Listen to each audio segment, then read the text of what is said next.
Hello, আসসালামু আলাইকুম। কী অবস্থা? আশা করি সবাই ভালো আছেন।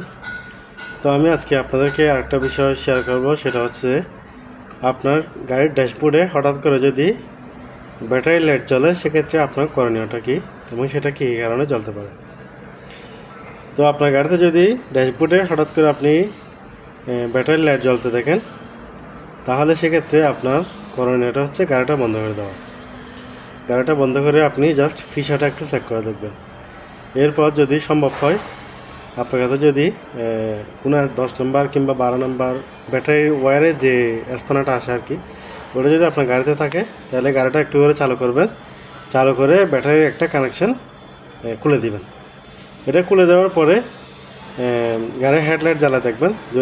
গাড়ি যদি চালু থাকে, তাহলে আপনি গাড়ি চালাতে পারবেন, কোনো সমস্যা নেই। সেক্ষেত্রে এটা আপনার সম্ভবত কোনো ওয়্যারিং বা কোনো ফিউজের কারণে এই ব্যাটারি লাইটটা আসতে পারে।